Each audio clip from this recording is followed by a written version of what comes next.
Assalamualaikum warahmatullahi wabarakatuh. Perkenalkan, nama saya Jamaluddin Robani. Saya dari Fakultas Ilmu Komputer jurusan Informatika. Di sini saya akan menjelaskan Sirah Nabawiyah, yaitu tentang gambaran masyarakat Arab Jahiliyah. Di sini saya akan membahas secara singkat kondisi sosial, ekonomi, dan akhlak di sana. Yang pertama, kondisi sosial. Di kalangan bangsa Arab, terdapat beberapa kelas masyarakat yang kondisinya berbeda satu sama lain. Hubungan seseorang dengan keluarga di kalangan bangsawan sangat diunggulkan dan diprioritaskan. Mereka juga dijaga, sekalipun harus ada pedang yang terhunus dan darah yang bertumpah. Begitulah gambaran secara ringkas kelas masyarakat bangsawan di sana. Sedangkan kelas masyarakat lainnya beraneka ragam dan memiliki kebiasaan berhubungan dengan laki-laki dan perempuan. Di buku yang pernah saya baca, tidak digambarkan secara detail karena memiliki ungkapan-ungkapan yang keji dan buruk. Abu Daud meriwayatkan dari Aisyah bahwa pernikahan pada masa jahiliyah ada 4 macam.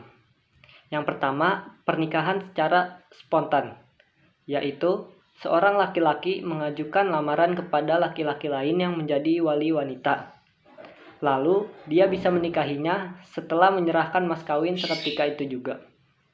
Yang kedua, pernikahan istibda, yaitu apabila suami mengizinkan istrinya untuk digauli laki-laki lain dengan maksud agar mendapatkan keturunan yang lebih baik lagi.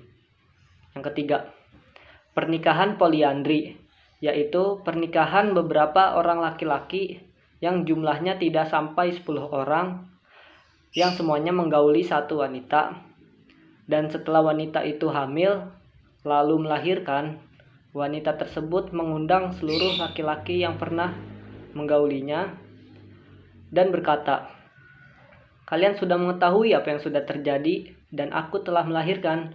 Bayi ini adalah anakmu," sambil menunjuk salah satu laki-laki yang ia sukai. Yang keempat, untuk yang keempat tidak disebutkan nama pernikahannya apa, namun isinya agak mirip dengan yang nomor 3, yaitu sekian banyak laki-laki yang bisa mendatangi wanita yang dikehendakinya, yang disebut juga sebagai wanita pelacur. Biasanya mereka memasang bendera khusus depan pintunya sebagai tanda. Jika wanita pelacur ini hamil dan melahirkan anak, dia bisa mengundang semua laki-laki yang pernah menggaulinya. Setelah berkumpul semua, diselenggarakanlah undian. Siapa yang namanya keluar, maka dia yang berhak mengambil anak itu dan mengaku sebagai anaknya. Dia tidak bisa menolak akan hal itu. Setelah Allah mengutus Nabi Muhammad, semua bentuk pernikahan ini dihapus dan diganti dengan pernikahan ala Islam. Yang kedua, kondisi ekonomi. Kondisi ekonomi masyarakat Arab, yaitu sebagian besar adalah dari perdagangan. Perdagangan merupakan sarana yang paling dominan untuk memenuhi kebutuhan hidup.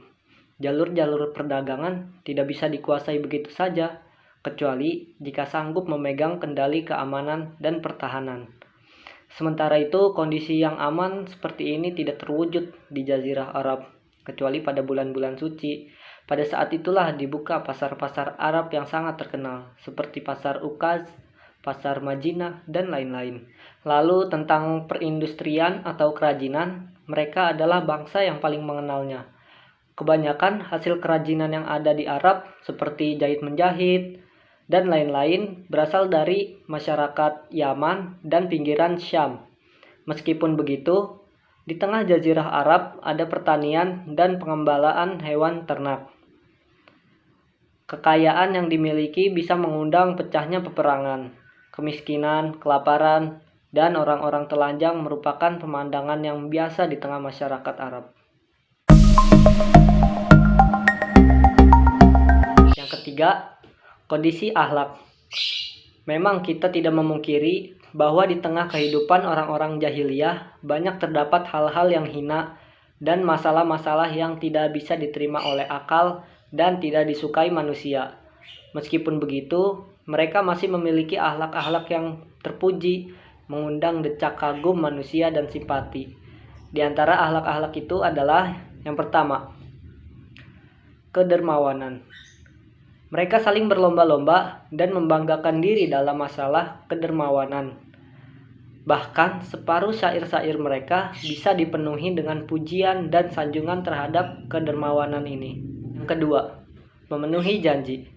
Di mata mereka, janji sama dengan hutang yang harus dibayar. Bahkan mereka suka membunuh anaknya sendiri dan membakar rumahnya daripada meremehkan janji tersebut. Yang ketiga, kemuliaan jiwa dan keengganan menerima kehinaan. Akibatnya, mereka bersikap berlebih-lebihan dalam masalah keberanian, sangat bercemburu dan cepat naik darah. Mereka tidak ingin mendengar kata-kata yang menggambarkan kehinaan. Mereka akan bangkit menghunuskan pedangnya, dan mereka tidak lagi memperdulikan kematiannya yang bisa terjadi kapanpun. Yang keempat, pantang mundur. Jika mereka sudah menginginkan sesuatu, maka tak ada satupun yang bisa menghalang atau mengalihkannya. Yang kelima, kelemah lembutan dan suka menolong orang lain. Mereka bisa membuat sanjungan tentang sifat ini. Hanya saja sifat ini kurang tampak karena mereka suka berlebih-lebihan dalam masalah keberanian dan mudah terseret kepada peperangan. Mungkin itu saja yang dapat saya sampaikan. Bila ada kata-kata yang salah, mohon dimaafkan. Wassalamualaikum warahmatullahi wabarakatuh.